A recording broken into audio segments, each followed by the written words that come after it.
Acto seguido, hace uso de la palabra el señor Presidente de la Nación, doctor Javier Milei.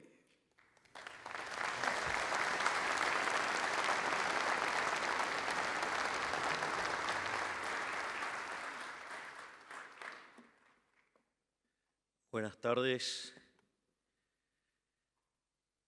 En primer lugar, deseo darle las gracias a la Bolsa de Comercio y en especial a su presidente, Adelmo Gavi, por invitarme y por tremendas palabras. Les aviso que el discurso no va a ser tan divertido como el del otro día. Este va a ser un discurso técnico, digamos, es otra tribuna. También quiero agradecer al querido Claudio Suchovicki, que fue quien hizo las gestiones para que yo pudiera estar aquí. Así es que para mí es un placer enorme estar dando esta charla. La charla lleva por nombre Dinero, Precios y Tipo de Cambio, pero también se podría llamar emisión, inflación y devaluación. La charla está separada en dos partes. Hay una introducción teórica que creo que vale la pena hacer a la luz de la paupérrima calidad del debate doméstico, donde me sorprende a diario las carencias y falencias de nuestros profesionales en economía, lo cual hace que uno tenga que estar lidiando en algunos casos con la ignorancia y en otros casos o con egos exagerados que no pueden aceptar que se equivocan. En ese sentido, la introducción teórica va a ser de mucha utilidad para entender lo que viene en la parte 2, qué es lo que estamos haciendo. Es decir, saber por qué estamos haciendo lo que estamos haciendo. En el fondo, lo que va a terminar siendo esto es demostrar que el ministro Luis Caputo es el mejor ministro de Economía de toda la historia argentina.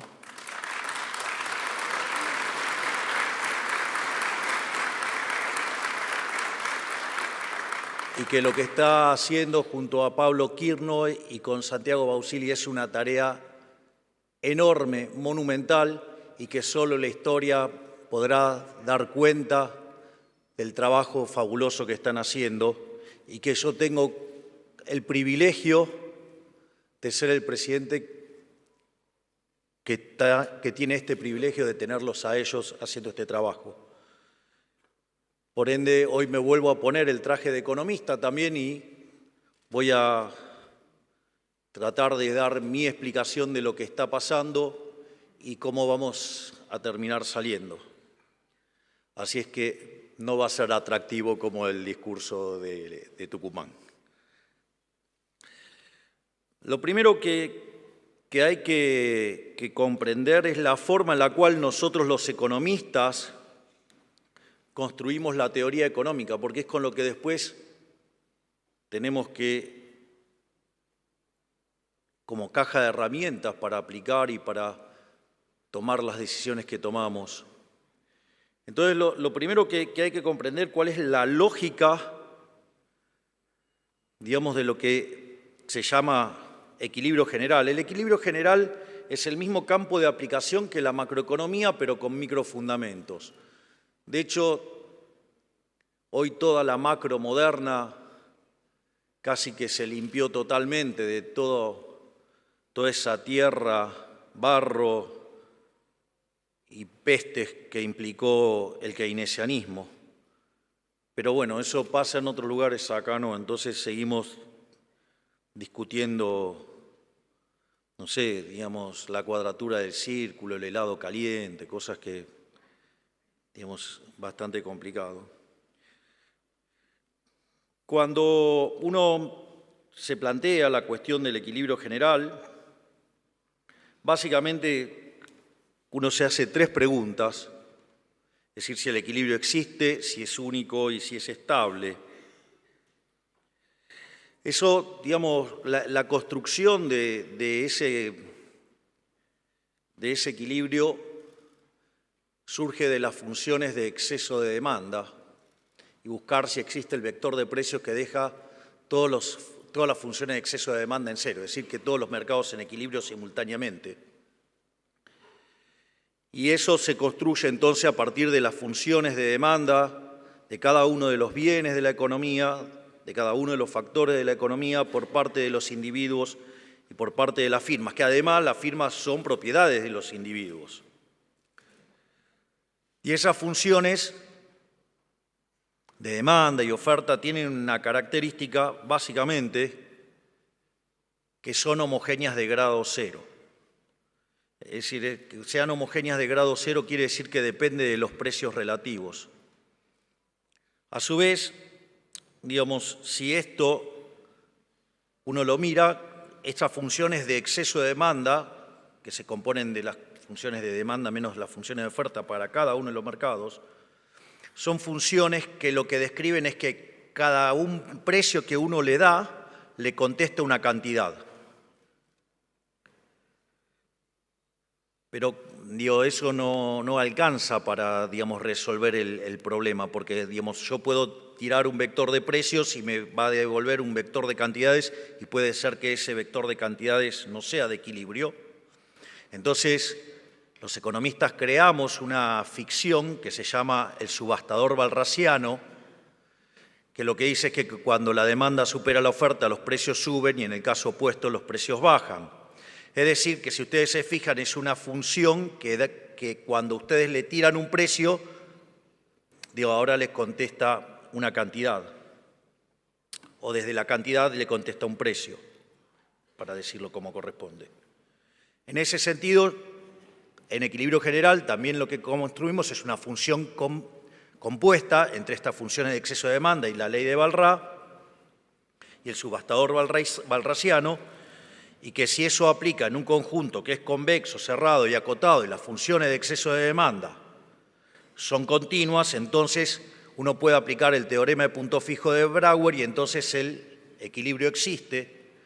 Además, como estamos trabajando con funciones que son aplicaciones punto a punto, ese equilibrio es único y si asumimos que los efectos directos superan a los efectos cruzados, además el equilibrio es estable. Es decir, esas son las condiciones para las cuales uno, digamos, construye un modelo cuya solución existe, es única y es estable.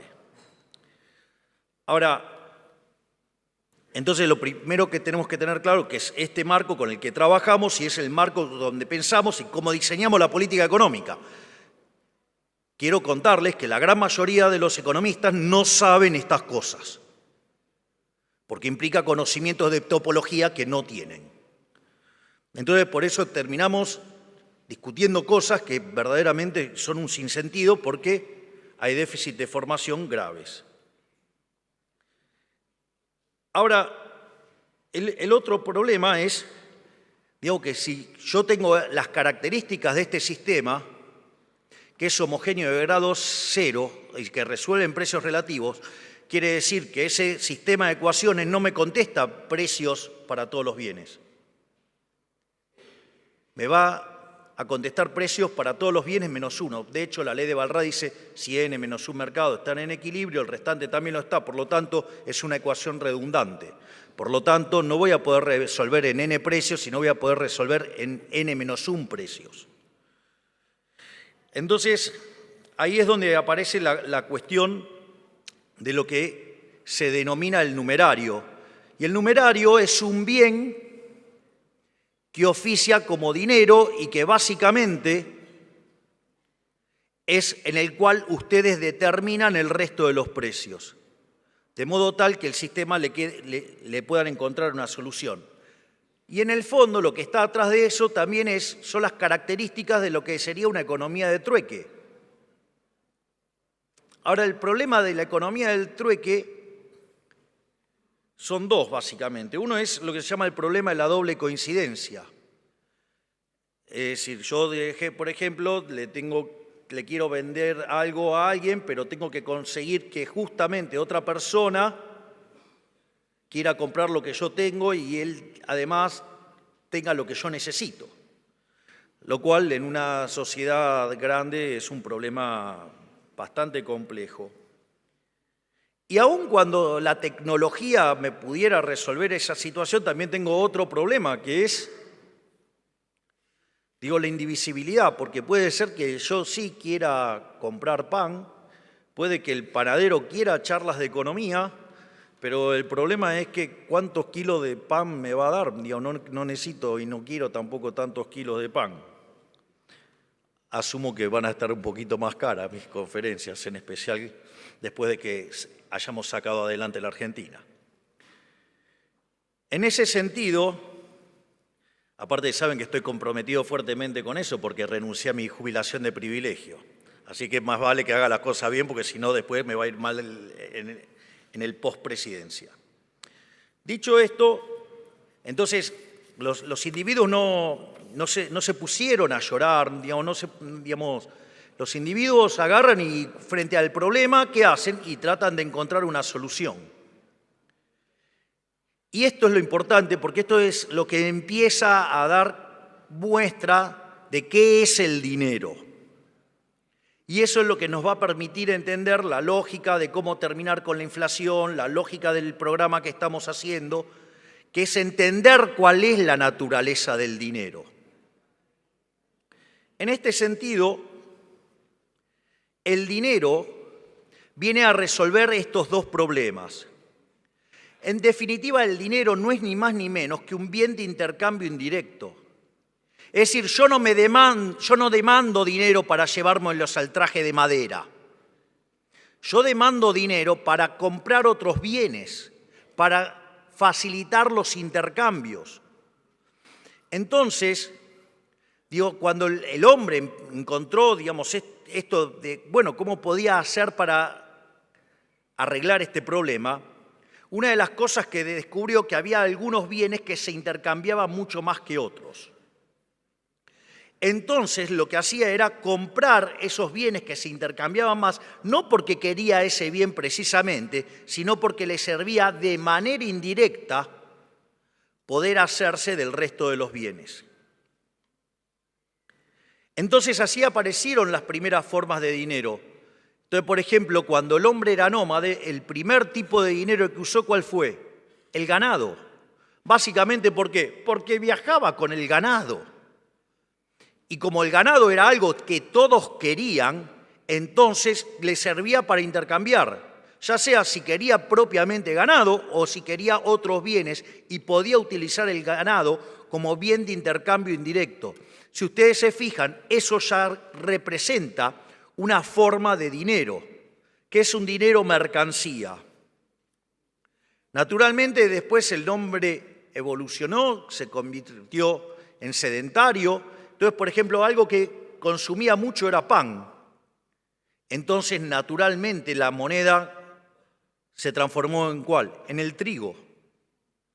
¿Por qué? Porque, era la forma de hacer intercambios indirectos, era la forma que permitía poder lograr transacciones.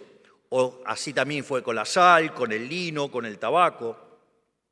Ahora, si ustedes se fijan, entonces, ahora al hacer eso, ustedes se encuentran con que ya tienen una unidad de cuenta, es decir, van a fijar esos precios en esa unidad, ya sea el ganado, el trigo, la sal, el lino, el tabaco.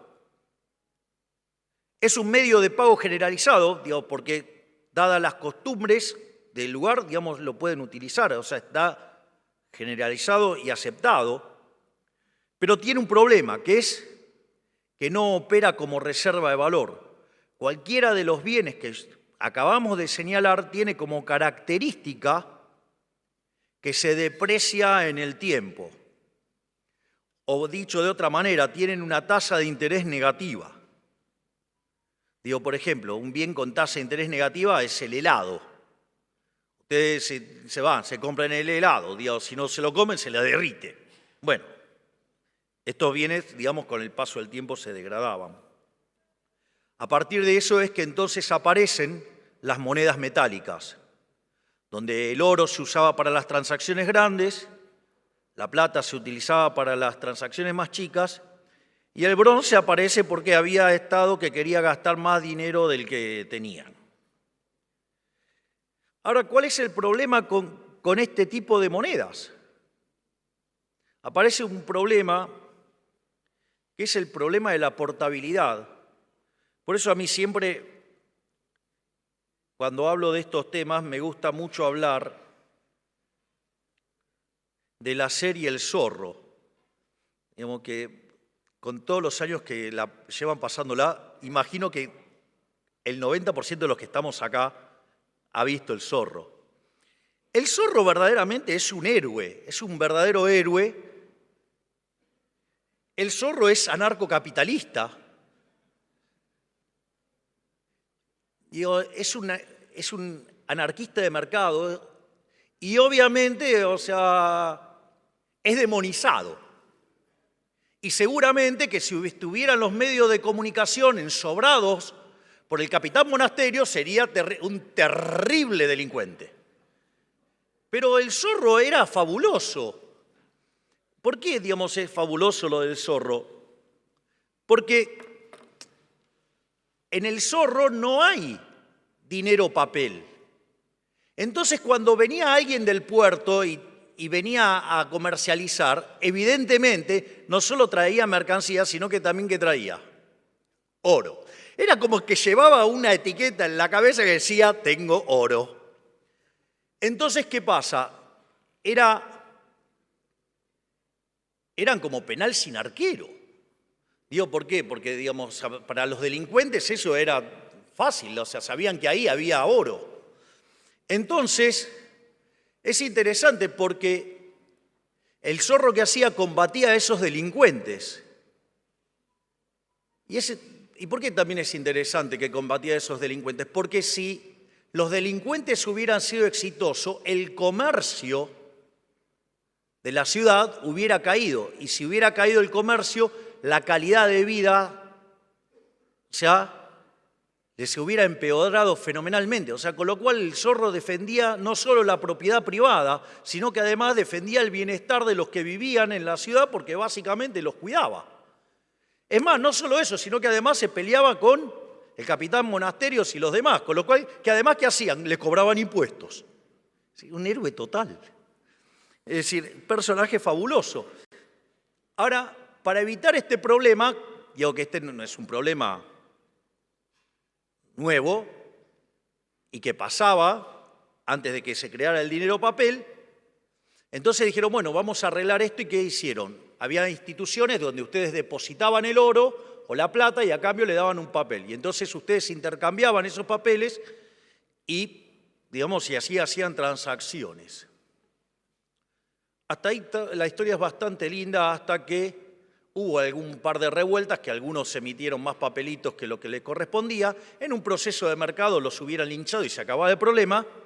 Pero cuando apareció el linchamiento, apareció el Estado, alguna de las formas que haya tenido cuando apareció todo esto, y ¿qué hizo? Se apropió de eso y entonces, en el fondo, se apropió de la maquinita de imprimir billetes y como perdía valor, entonces, ¿qué hizo? Impuso el curso forzoso. Y al momento que impusieron el curso forzoso para que ustedes no pudieran sustituir monedas, los obligaban a demandar la moneda doméstica y por lo tanto le ampliaban la base del impuesto inflacionario para robarlos. Digamos, una historia bastante conocida en el caso argentino, digamos, desde que se creó esa institución nefasta que está en Reconquista 266 llamado Banco Central de la República Argentina. Con lo cual, como verán, digamos, no ahora, pero lo sigo teniendo en la mira. Entonces, ahora, ¿cuál es el punto? El punto es que si yo ahora entiendo la naturaleza de cómo aparece el dinero, primero que me resuelve un problema muy interesante, porque ahora, ¿qué voy a usar como numerario? Voy a usar como numerario el dinero. Al utilizar como numerario el dinero, ahora voy a poder resolver el sistema de ecuaciones del modelo de equilibrio general, todo en términos de precio de los bienes, en términos de unidades monetarias. Es decir, lo primero que me permite es que ustedes no tengan que estar mirando los precios relativos estrictamente, sino que van a estar mirando precios determinados en la moneda doméstica, o sea, en pesos. Es decir, con lo cual en términos de manejo de información es un ahorro bastante considerable. Imagínense si por cada cosa que van a comprar estuvieran, digamos, haciendo todas las cuentas todo el tiempo, o sea, sería bastante, creo que pasaríamos más tiempo haciendo la cuenta que, igual seguramente encontraríamos la calculadora que lo resolviera, o sea, los hombres no nos quedamos quietos. Y tampoco necesitamos que el Estado nos arregle los problemas. Dicho esto, entonces, puesto así y sabiendo que el dinero es un bien de intercambio indirecto, eso quiere decir que la demanda de dinero es una demanda derivada, es decir, es una demanda espejo de lo que pasa en el lado real del sistema, con la demanda de bienes. Por lo tanto, si es una demanda espejo, si es una demanda derivada, que solamente existe a los fines de instrumentar mis planes de consumo presente y futuro, es decir, mi sendero intertemporal de consumo, por lo tanto, la demanda de dinero en el fondo va a depender del sendero de consumo. Y el sendero de consumo, en términos intertemporales, depende de lo que Robert Lucas Jr., que en paz descanse, decía, los parámetros profundos. Es decir, depende de las preferencias, depende de la tecnología y depende de las dotaciones. Que salvo que sean omniscientes, omnipresentes y omnipotentes, no lo saben y para nosotros está dado. Por lo tanto, en condiciones normales, si no estuviera el Banco Central imprimiendo billetitos, haciéndose una fiesta y arruinándole la vida a la gente, la demanda de dinero concretamente tendría que ser una función absolutamente granítica, porque depende de parámetros profundos de los cuales, o sea, están dados para cada uno de nosotros. Por lo tanto, no tendría ni por qué existir, digamos, el Banco Central, porque en el fondo, eso depende de nuestras preferencias. De hecho, el dinero es un invento privado, ni siquiera es un invento que inventó el Estado. Es decir, el Estado se lo apropió, que es otra cosa. Entonces, en ese contexto, si la demanda real de dinero está dada, el equilibrio monetario significa que los saldos reales tienen que equilibrarse con la demanda real de dinero. Es decir, que la cantidad nominal de dinero dividido el nivel de precios, eso va a tener que ser igual a la demanda real de dinero. Y ahora, ¿con qué nos encontramos? Con la naturaleza monetaria de la inflación. Porque entonces, si la oferta real de dinero tiene que ser igual a la demanda real de dinero, y la demanda real de dinero depende del sendero intertemporal de consumo, que a su vez depende de parámetros profundos que están dados, consecuentemente aparece la naturaleza monetaria de la inflación, porque en la medida que yo modifique la cantidad de dinero, lo que voy a estar es modificando el nivel de precios. Entonces, ahí nos vamos a encontrar con esta frase que utilizaba Milton Friedman, que la inflación es siempre y en todo lugar un fenómeno monetario. Es decir, y lo único que puede hacer el Banco Central es determinar la escala nominal de la economía. Y el nivel de precios va a venir determinado, ¿por qué? Por el cociente entre la oferta de dinero, que es lo que controla el Banco Central, contra la demanda de dinero, que lo determinan ustedes. Por lo tanto, lo único que hace el Banco Central cuando modifica la cantidad de dinero es modificar el nivel de precios. De ahí la naturaleza monetaria de la inflación. Es decir, ¿qué inflación multicausal? No hay inflación multicausal. Es decir, llamará multicausal a los distintos disparates por los cuales un Banco Central emite. Porque el resto es pura zaraza. Es más, ¿quieren identificar mal los economistas? Yo se los voy a decir. Pídanle que le escriban la función de demanda de dinero. Si el economista le escribe una función de demanda de dinero que no depende del consumo y que depende del ingreso y de la tasa de interés, se los digo yo, es un bruto. Y voy a explicar por qué. ¿Por qué es un bruto si pone el ingreso? Porque en un modelo de equilibrio general, si verdaderamente hacen equilibrio general, como dicen que hacen, Si hacen berretada keynesiana, eso es otro problema. Digo, ahí ustedes pueden, digamos, lo llaman a Copperfield y que les escriba todas las funciones que quiera. No saben lo creativo que puedo hacer para ponerle funciones, si quieren. Le hago funciones de lo que se le dé la gana. Pero en un sistema de equilibrio general, sus ingresos vienen determinados por el valor de sus dotaciones que ustedes venden en el mercado, ejemplo, el ocio que entregan en el mercado, y a eso le tendrían que sumar, ¿qué cosa? La participación que ustedes tienen en los beneficios. Poner el ingreso en la función de demanda de dinero es una de las tantas brutalidades que hizo Keynes, que Keynes no era economista, que solamente tomó un curso de economía con Marshall, que era el campeón del equilibrio parcial. Entonces ustedes cuando construyen una función de demanda, de equilibrio parcial, pueden poner el ingreso. Pero ustedes no pueden hacer eso en equilibrio general porque el ingreso está determinado como parte del sistema. Por lo tanto, no pueden hacer eso. ¿Y para qué lo hizo? Lo hizo para poder derivar el multiplicador. Y el multiplicador no es ni más ni menos que la violación de la restricción de presupuesto. Por eso es divertido, digamos, o sea, cuando ustedes tienen un keynesiano, ¿qué va a querer? Y hacer déficit fiscal. Si es magia. Claro, viola la restricción de presupuesto. Entonces, ahí, digamos, ya saben que si les puso el ingreso, la cosa no va. Y la otra cosa que también es otra burrada es poner la tasa de interés. Porque la tasa de interés es el precio relativo de los bienes presentes respecto a los bienes futuros. O sea, ¿por qué, digamos, el ahorro aumenta cuando sube la tasa de interés? Y porque los bienes presentes se hacen más caros respecto a los bienes futuros, entonces, ¿qué hacen? Consumen menos hoy para consumir más mañana. Pero eso es un mecanismo indirecto. ¿Y por qué, digamos, aumenta la inversión cuando cae la tasa de interés? Porque los bienes futuros son más caros que los bienes presentes. Entonces ustedes tienen incentivo de pasar la producción del presente al futuro.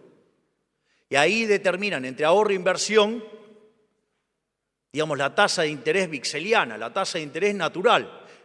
Pero en realidad son los precios relativos de los bienes presentes respecto a los futuros. Además, digamos, va a estar en equilibrio intertemporalmente la economía cuando ese precio relativo en cada uno de los bienes presentes respecto al futuro sean todos iguales.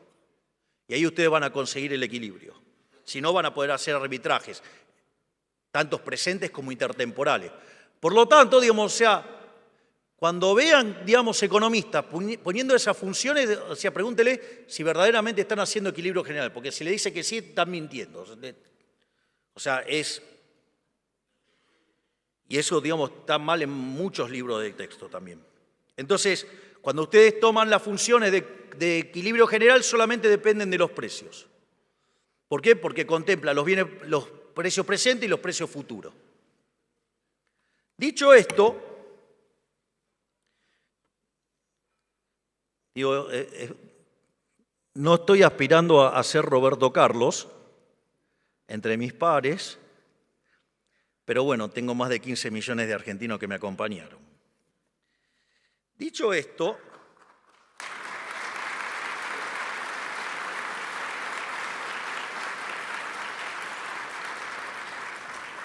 entonces, ¿qué es lo que pasa? Esto también tiene que ver con la definición de inflación. ¿Sí? Porque ustedes pueden usar la definición que más adoptaron los economistas después de la aparición de Keynes, que es la suba generalizada de precios. Bueno, si ustedes lo piensan en esos términos, no va a faltar el cavernícola que quiera arreglar el problema, ¿cómo? Controlando precios. Hay un pequeño detalle que viola el derecho de propiedad y que eso, digamos, hace que entonces la oferta se retire y consecuentemente le genere la escasez. Pero, digamos, o sea, pero la gran mayoría de los economistas, ustedes le preguntan qué es el mercado y empiezan a tratar de describirle un dibujito y no saben que atrás de ese dibujito hay derechos de propiedad, hay un montón de cosas.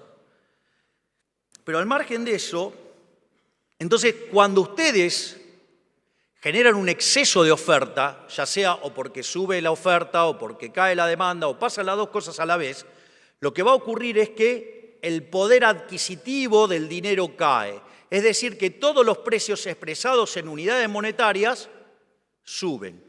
De hecho, salvo que ustedes estén haciendo desastres con la tasa de inflación y terminen pulverizando la demanda de dinero, ustedes lo que van a tener es que cuando suban la oferta de dinero, eso va a llevar a una pérdida de poder adquisitivo del dinero y todos los precios expresados en unidades monetarias van a subir. Por eso, era sabia la Carta Orgánica original del Banco Central que decía, es misión fundamental del Banco Central preservar el valor de la moneda. No le salió, ¿no? Porque sacarle 13 ceros a la moneda, le podríamos sacar 3 más, claramente no le salió. Lo bueno es que sepamos que nunca le va a salir bien.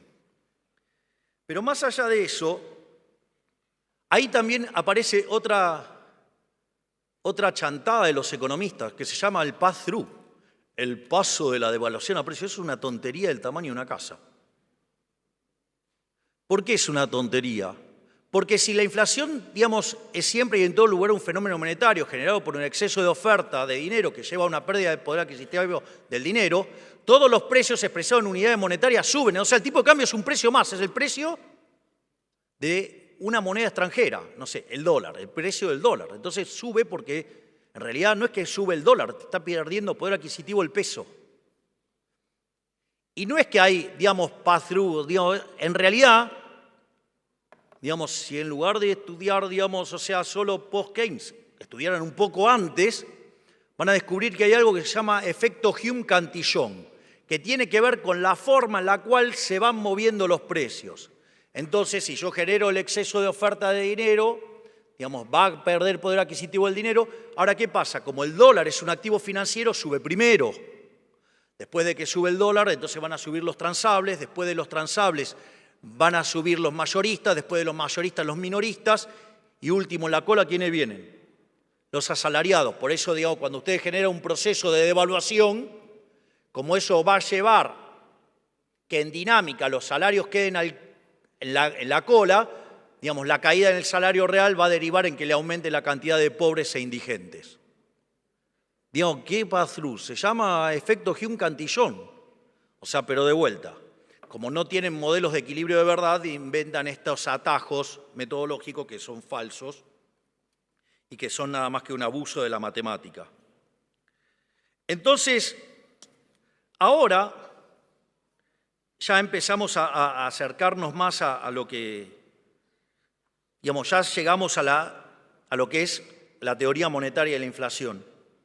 Bueno, la extensión a economías abiertas es muy fácil. Es muy extrapolable, porque en realidad, si yo tengo una economía abierta, yo voy a tener una relación entre los bienes internacionales y los bienes locales. Es decir, yo sé que por la ley del precio único o paridad del poder de compra, que es la versión, si ustedes quieren, de equilibrio general de la ley del precio único, sé que el precio doméstico es igual al tipo de cambio multiplicado por el nivel de precios internacional. Y es más, si soy una economía pequeña, encima de los precios internacionales están dados. Quiere decir que entonces el tipo de cambio va a venir determinado por el cociente de los precios locales dividido los precios internacionales. Y si yo sé que los bienes domésticos, el precio viene determinado por la oferta de dinero dividido la demanda real de dinero, lo mismo aplica también para el resto del mundo. Consecuentemente, nos encontramos con algo que se llaman las condiciones monetarias relativas. Y es que el tipo de cambio viene determinado por la oferta de dinero doméstica respecto de la oferta de dinero internacional, y la demanda de dinero internacional respecto de la demanda de dinero local. En este sentido, si la demanda de dinero y la oferta de dinero en el mundo estuvieran dadas, cuando yo emito, dada la cantidad de demanda de dinero, no solo me va a subir el nivel de precios, sino que también me va a subir el tipo de cambio. Es decir, con lo cual les paso un dato. Si yo dejo de emitir, no hay motivo para que suba el tipo de cambio. De ahí viene emisión cero. Es decir, estamos terminando con el problema de la inflación y obviamente del tipo de cambio. Es decir, nada más, lo único que tenían que hacer es ir a buscar en un libro de texto qué son las condiciones monetarias relativas y cómo, digamos, eso se interactúa y cómo mapea con el modelo de la paridad del poder de compra. Pero parece que tenemos economistas que no saben ni siquiera multiplicar y dividir.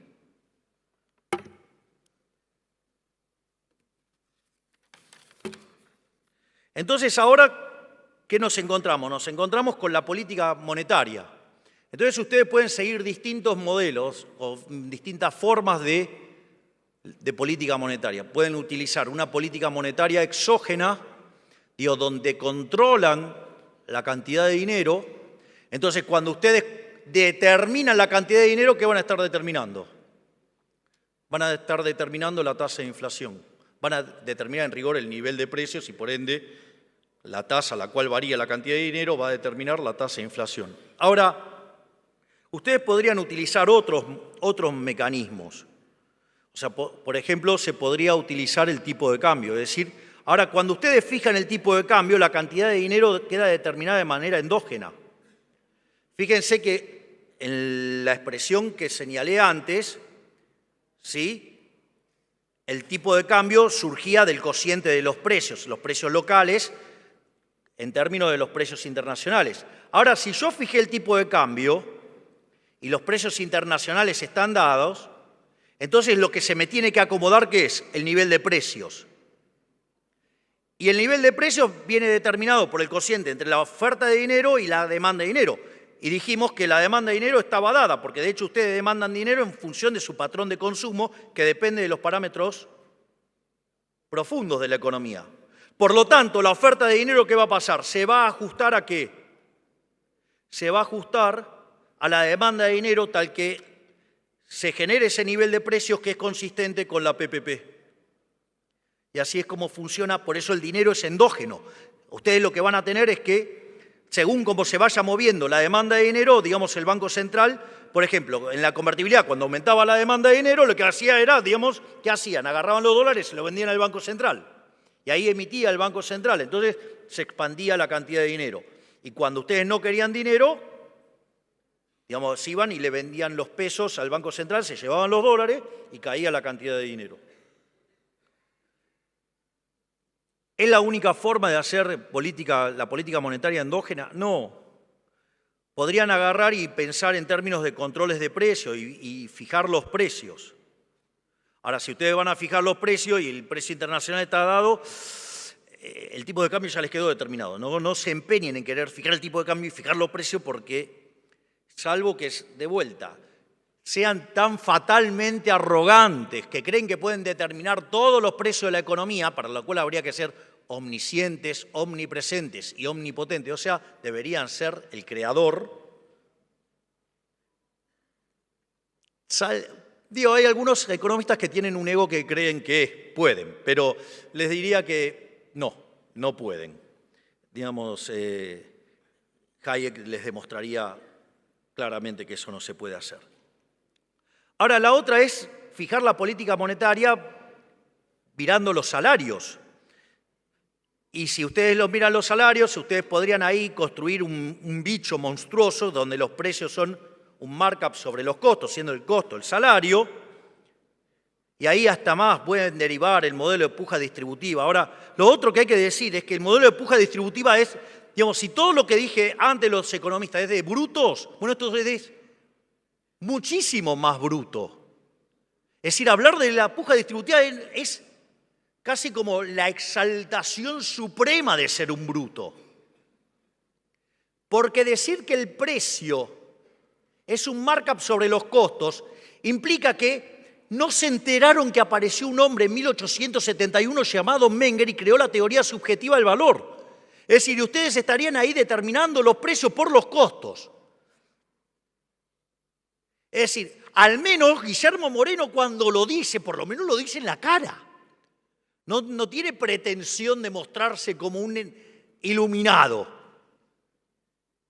Lo complicado es gente que se puede hacer, digamos, o sea, denominar razonable como economista en términos de teoría-valor y después utiliza, digamos, los costos para determinar los precios. Eso es bastante más complicado. Dicho todo esto, entonces ahora estamos en condiciones de ver qué fue lo que pasó en Argentina. Y por qué, mi respeto y admiración por Toto Caputo y todo su equipo, obviamente.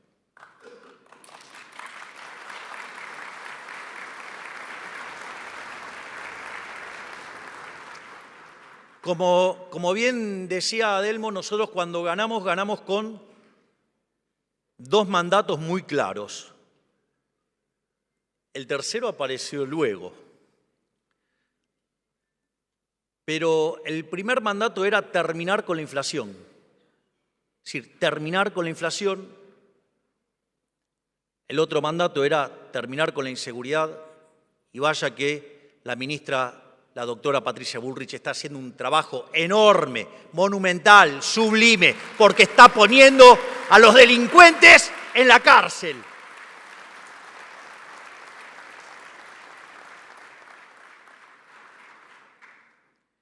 Y obviamente también un derivado, del ajuste que hicimos es que a la pobre ministra de Capital Humano le pegan por todo lado. ¿Por qué? Porque está descubriendo choreo por todo lado y entonces como está denunciando a todos los chorros, le pegan por todos lados.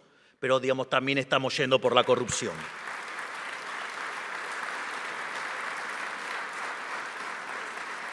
Ahora, volviendo al tema de la inflación, cuando estábamos allá por el mes de diciembre, la inflación venía corriendo al 1% diario. Eso, si ustedes lo anualizan, da cerca de 3.700 o 3.600 y algo.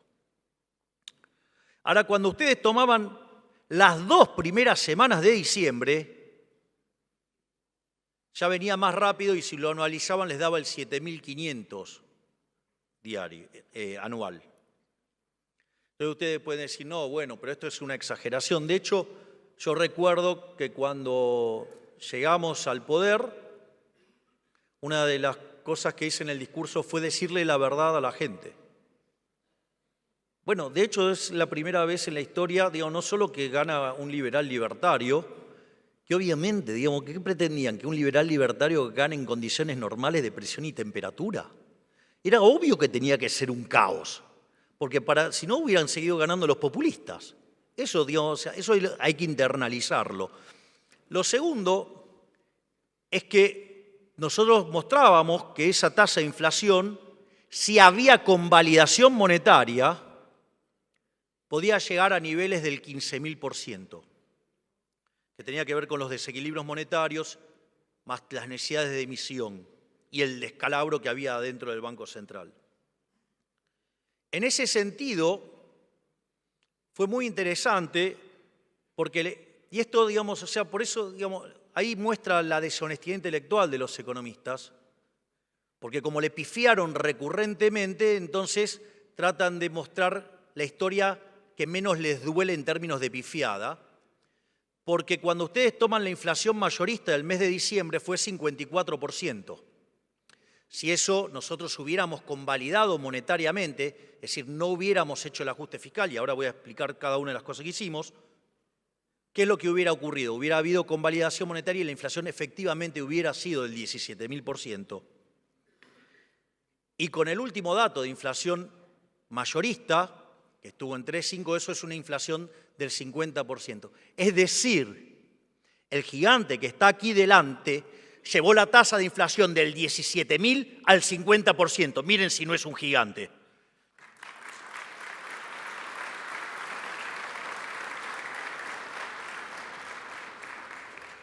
Ahora,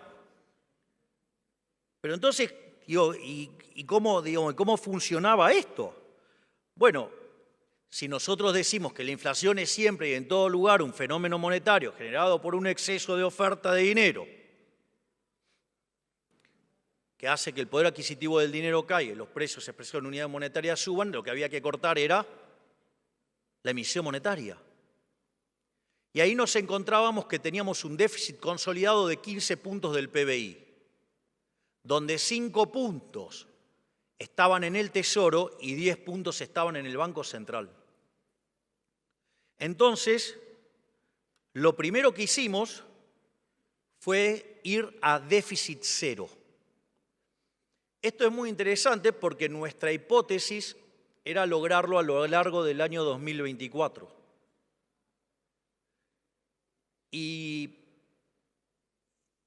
ahí, digamos, el equipo de Toto tiró todo lo que había que tirar como para que lo pudiéramos lograr. Y hay algo que es muy interesante y que vale la pena que lo sepan. Es decir, nosotros decidimos cortar la obra pública de Cuajo, decidimos cortar las transferencias discrecionales a provincia de Cuajo, decidimos borrar a los intermediarios de la pobreza, con lo cual con el mismo dinero la gente estaba mucho mejor porque se bajaba el costo de transacción, o sea, el choreo. Tío. La gente Recuerdo que cuando, digamos, esa fue una acción coordinada entre la doctora Bullrich, la ministra Petovelo y el ministro Ferraro, que estaba a cargo de infraestructura. Una de las cosas que hicimos fue quitar la prestación del plan social. Cuando hicimos eso, verdaderamente nos dijeron de todo. La cantidad de cosas que le dijeron a la ministra Petovelo fueron enormes. Pero eso tenía un motivo.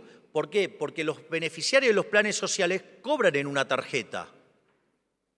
Pero ¿dónde está la trampa? Cuando necesitan que le verifiquen que habían tenido que trabajar. Y ahí era donde perdía la mitad del plan social. Entonces, en ese sentido, al quitar, dijimos que transitoriamente se quitaban la contraprestación, ¿qué es lo que sucedió? No tuvieron que ir a firmar. Al no necesitar la firma, ¿qué pasó? Se le duplicaron los ingresos. Naturalmente, a los 3 días, el señor Beliboni nos estaba amenazando con una marcha, en la cual decía que iba a meter 50.000 personas en la plaza, cuando en realidad él decía ese número porque esperaba meter 100.000. Y ahí pusimos en marcha la nueva doctrina de seguridad, digamos, y el que cortaba la calle no iba a cobrar. Además, el que cortaba, digamos, además iba a tener consecuencias. Y no solo eso, sino que además utilizamos la red de transporte para comunicarle a la gente que no necesitaban ir a la marcha, que no tenían que ser extorsionados. Si eran extorsionados había un número para denunciar, que aviso que ya llevamos cerca de 20.000 denuncias, o sea, ejecutando, digamos, y haciéndole pagar consecuencias a aquellos que han extorsionado a los más vulnerables. Entonces, en ese sentido, ¿qué es lo que sucedió? Se quedaron sin poder de fuego. Y recuerdo que pusimos en la calle más de 12.000 efectivos y terminaron yendo 3.000. O sea, y ahí, a partir de ahí también pusimos en orden la calle, pusimos en orden los temas de seguridad y empezamos a dar esa batalla donde tenemos éxitos rutilantes como cuando las fuerzas federales ingresaron en Santa Fe y hicieron bajar la cantidad de homicidios, por ejemplo, un 70%. Es decir, logros, no palabras, no relatos, logros.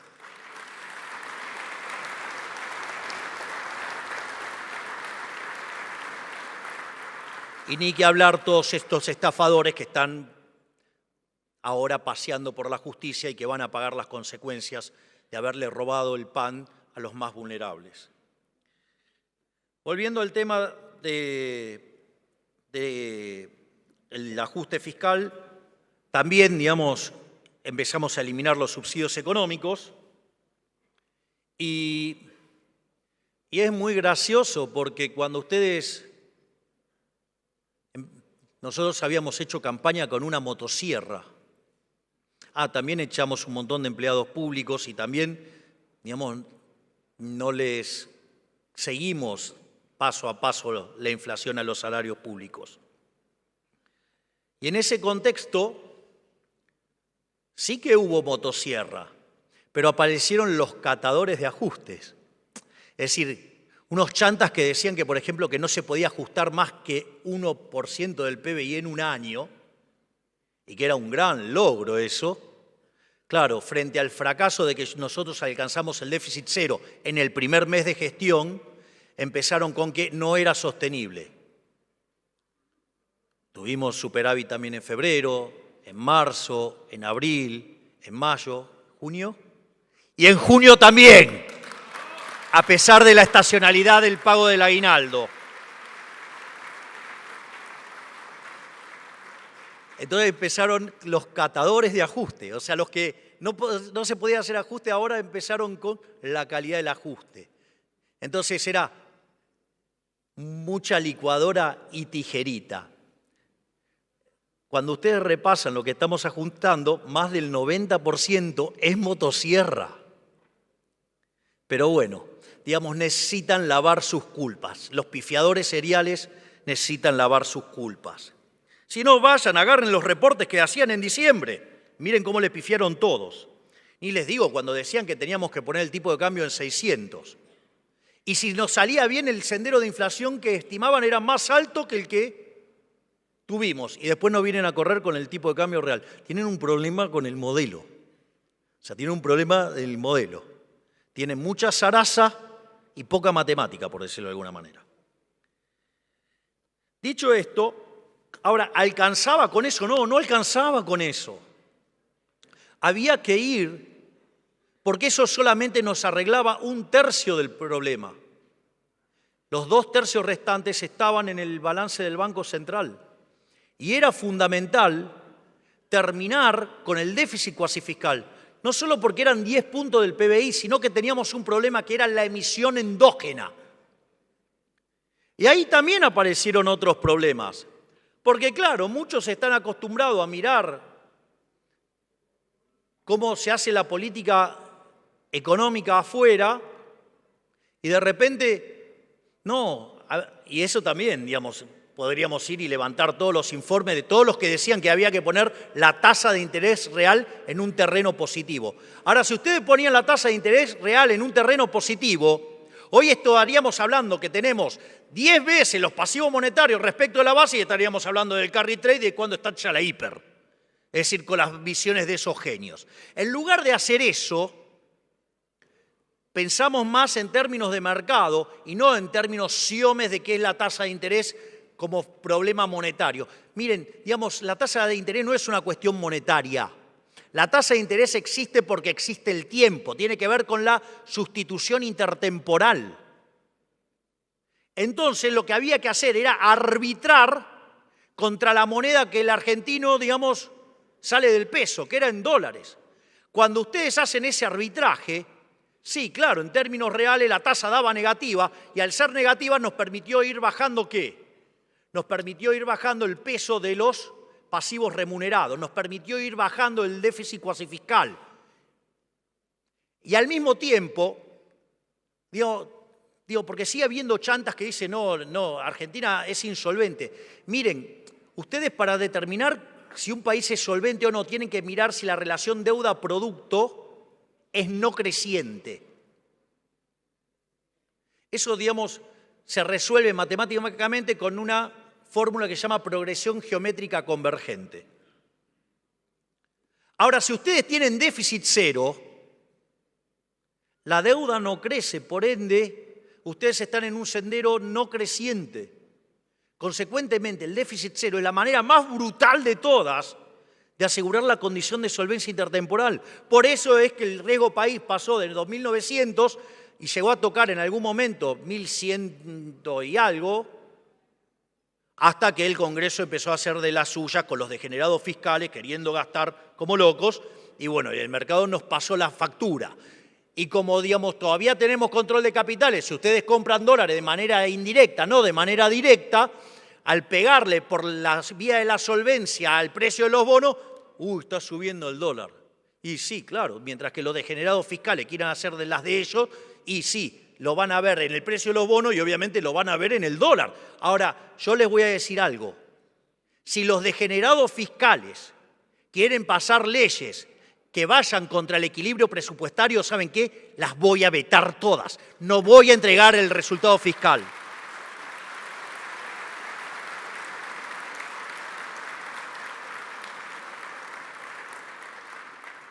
Y mientras que consolidábamos la solvencia fiscal, íbamos generando excedentes de caja y además íbamos licuando y corrigiendo el problema del balance del Banco Central, y con la tasa de inflación cayendo, se empezó a recrear una curva de pesos. Por eso siempre menciono también la enorme tarea del doctor Pablo Quirno, porque desde la política financiera se empezó a recrear una curva de pesos que es lo que hoy nos permite terminar de una vez por todas con el problema de los pasivos remunerados y con la emisión endógena de los pasivos remunerados para poder, sí, ahora avanzar en la segunda etapa del programa, que es la emisión cero.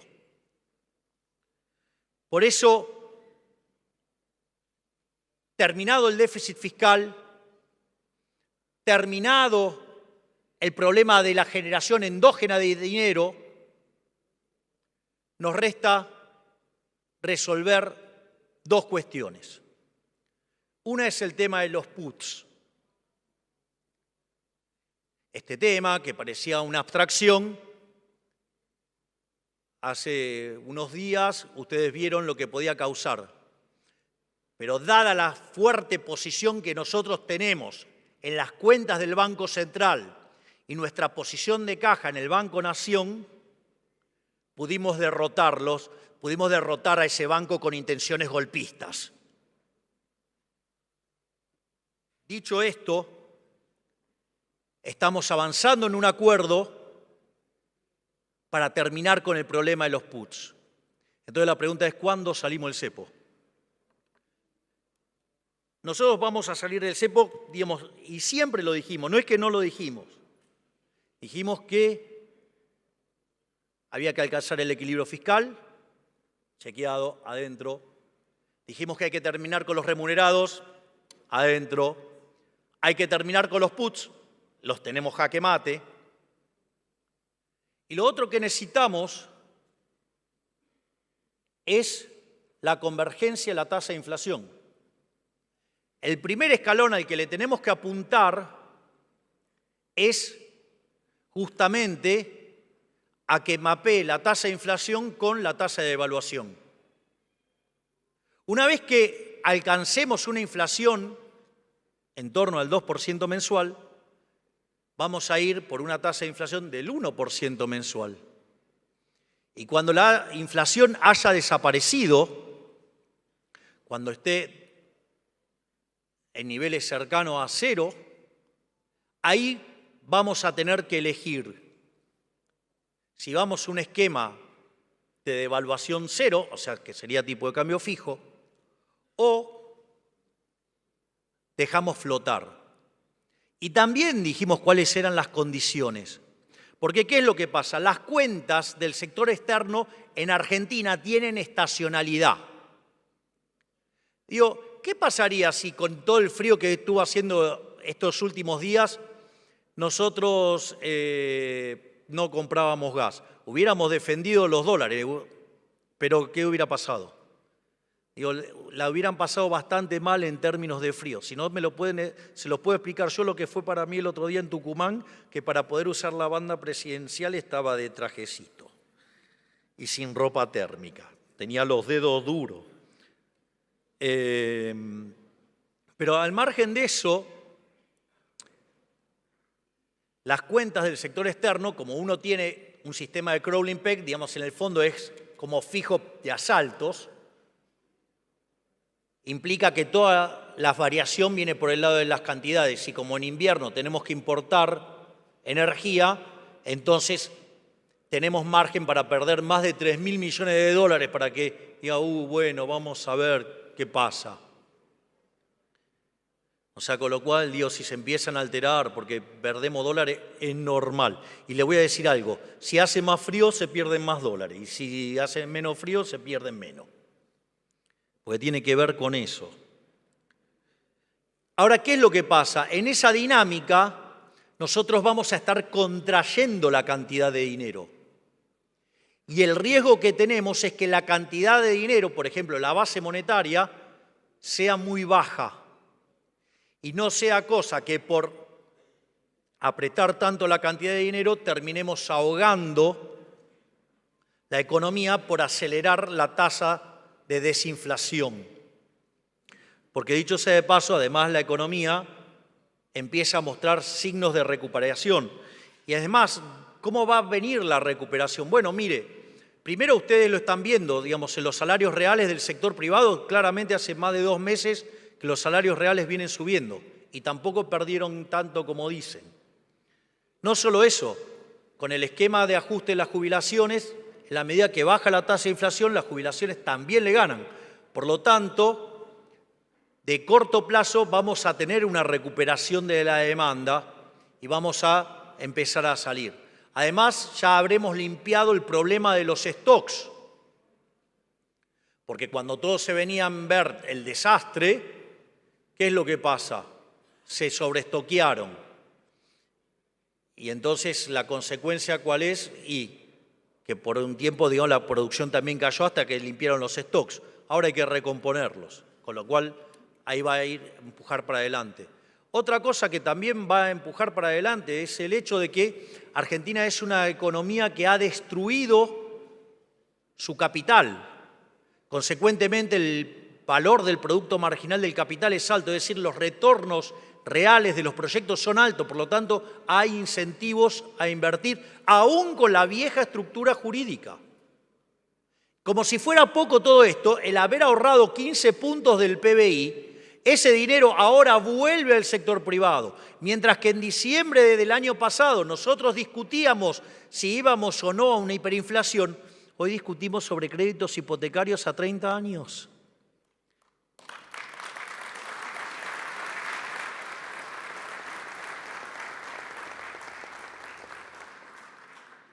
Entonces, como si todo esto fuera poco,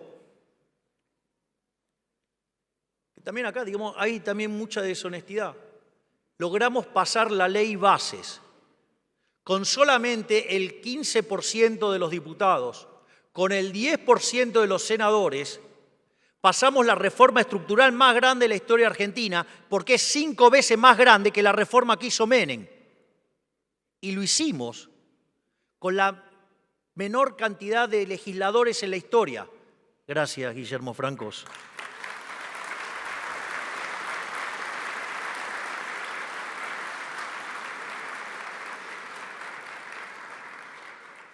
Pero todo no quedó ahí, no quedó ahí. Porque además está todavía vigente el DNU. Por lo tanto, la reforma es 8 veces más grande que la que hizo Menem, que fue la reforma más grande de la historia argentina. Entonces, cuando dicen, no tienen plan, ¿no tenés plan? Digo, 800 reformas estructurales, no hay plan. Pero le voy a decir algo, hay en la gatera 3.200 más. Vamos a ser el país más libre del planeta.